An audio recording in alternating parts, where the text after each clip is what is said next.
कर्पूर गौरम करुणावतारम संसार सारम भुजगेंद्रहारम सदा वसंतम हृदयारविंदे भवम भवानी सहितम नमामि। अर्थात जो कपूर जैसे गौर वर्ण वाले हैं, जो करुणा के अवतार हैं, जो सारे संसार के सार अर्थात सारे संसार को आश्रय प्रदान करने वाले हैं, जिन्होंने भुजंग अर्थात सर्पों को अपने गले में हार बनाकर धारण किया है, वे भगवान शिव माता भवानी सहित मेरे हृदय में निवास करें।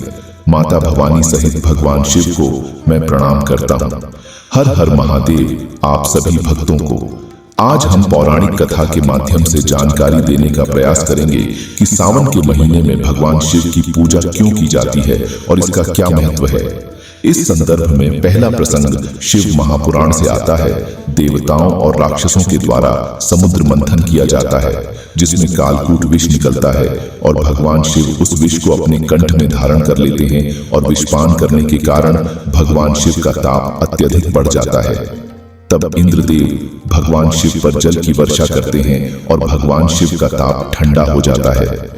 यह सावन का ही महीना होता है जब इंद्रदेव भगवान शिव पर जल बरसाते हैं। भगवान शिव देवराज इंद्र पर अति प्रसन्न होते हैं और उन्हें आशीर्वाद देते हैं। फिर भगवान शिव देवराज इंद्र से कहते हैं कि तुमने इस सावन के महीने में मुझ पर जल वर्षा कर मुझे शीतलता प्रदान की है। आज से यह पावन महीना मेरे लिए अति प्रिय हो गया है। अतः जो भी भक्त इस पावन महीने में मुझे जल अर्पित करेगा उस पर मेरी अति विशेष कृपा रहेगी। तभी से सावन के महीने में भगवान शिव की विशेष पूजा की जाती है। वैसे तो ज्येष्ठ और आषाढ़ के महीने में भयंकर तपिश के कारण पृथ्वी का ताप बढ़ जाता है और सभी प्रकार के जीव जंतु गर्मी बढ़ने के कारण परेशान हो जाते हैं।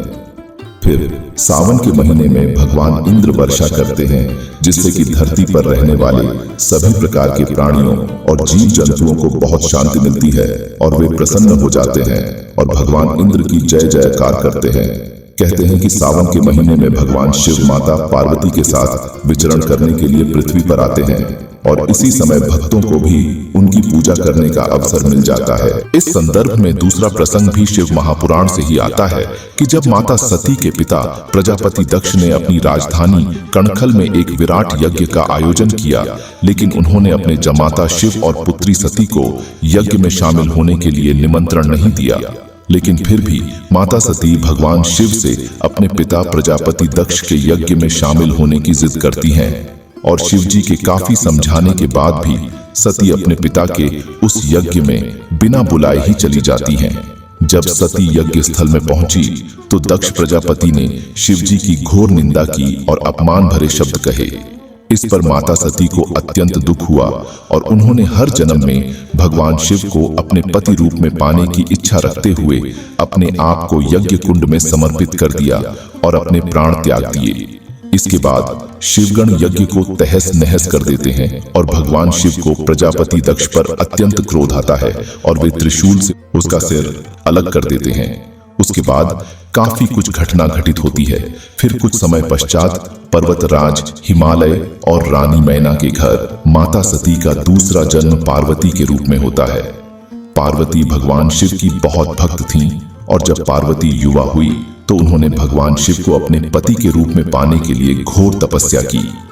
कई वर्षों की घोर तपस्या करने के बाद सावन के महीने में भगवान शिव पार्वती पर प्रसन्न होते हैं और उन्हें दर्शन देते हैं। पार्वती की घोर तपस्या से प्रसन्न होकर भगवान शिव ने पार्वती से वर मांगने के लिए कहा। इस पर पार्वती ने भगवान शिव से कहा कि हे नाथ, मैंने आपको पति रूप में पाने के लिए ही तपस्या की है। अगर आप मेरी तपस्या से प्रसन्न हैं और मुझे वरदान देना चाहते हैं तो मुझे वरदान दें कि मैं जन्म जन्मांतर के लिए आपकी पत्नी बनूं और पति के रूप में मैं आपकी सेवा करती रहूं। इस पर भगवान शिव पार्वती के वर मांगने पर अति प्रसन्न होते हैं और पार्वती को मनवांछित वरदान देते हैं और अपनी पत्नी के रूप में स्वीकार करते हैं। फिर भगवान शिव पार्वती से कहते हैं कि जिस प्रकार तुमने तपस्या करके सावन के महीने में मुझे प्राप्त किया, उसी प्रकार अगर कोई अविवाहित कन्या सावन के महीने में जल से अभिषेक करके चंदन और कुमकुम का लेपन लगाकर मेरा पूजन करेगी तो उसको भी मनचाहे वर की प्राप्ति होगी।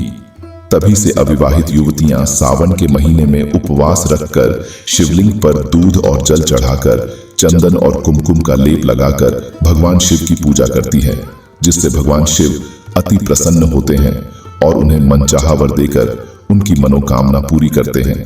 वैवाहिक महिलाएं और पुरुष अपने दांपत्य जीवन को सुखमय बनाने के लिए, संतान प्राप्ति के लिए, घर में आने वाले कष्ट, रोग इत्यादि को दूर करने के लिए, व्यापार व नौकरी में आने वाली बाधाओं को दूर करने के लिए और विद्यार्थी अपनी अच्छी शिक्षा प्राप्ति के लिए सावन के महीने में उपवास रखकर भगवान शिव को जल अर्पित करके पूजा अर्चना करते हैं, जिससे कि भगवान शिव और माता पार्वती बहुत प्रसन्न होते हैं और अपने भक्तों की मनोकामनाएं पूर्ण करके उनके जीवन को सुखमय बना देते हैं।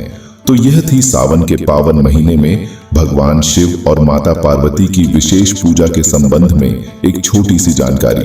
हम आशा करते हैं कि आपको यह जानकारी अच्छी लगी होगी। अगर अच्छी लगी हो तो हमारी वीडियो को लाइक करें और हमारे चैनल को सब्सक्राइब करने का कष्ट करें। एक बार फिर से आपका बहुत बहुत धन्यवाद। जय हिंद, जय भारत।